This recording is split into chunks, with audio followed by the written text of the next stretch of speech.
26e chapitre, vol de os, Oncle et Jushu organisent des funérailles, offrande d'une tête humaine, où Erlang organise un sacrifice. Et Jushu s'évanouit, suspectant l'empoisonnement de Oda.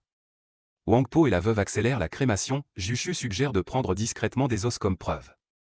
3 jours plus tard, après la crémation de Oda, Jushu garde quelques os.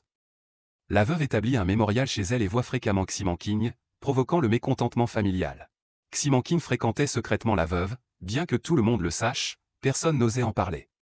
40 jours plus tard, Wusong revient de Beijing pour découvrir la mort de son frère.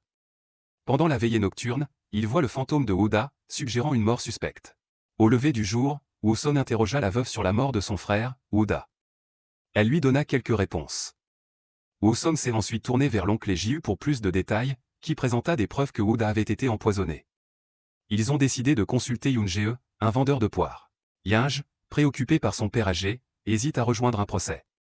Wuzong lui offre de l'argent pour prendre soin de son père et découvre les événements ayant conduit à la mort de son frère. Yinge raconte ses tentatives de confrontation avec Ximanqing, mais est entravé par Wangpo. Malgré les preuves présentées, Wuzong est confronté à la corruption dans le système juridique. Plus tard, il prépare un mémorial pour son frère décédé. Wusong a invité 4 voisins et Wangpo pour boire et révéler son intention de découvrir la mort de son frère. Verrouillant la porte, il sortit un couteau, obligeant le voisin Wu à enregistrer l'aveu de Wangpo. Accusé d'une affaire et impliqué dans la mort de son frère, Wangpo et sa belle-sœur ont paniqué, semblant avouer. En quête de vengeance pour son frère, Wusong expose et tue la femme coupable et Wangpo. Il affronte et défait 11 Manqing dans une taverne.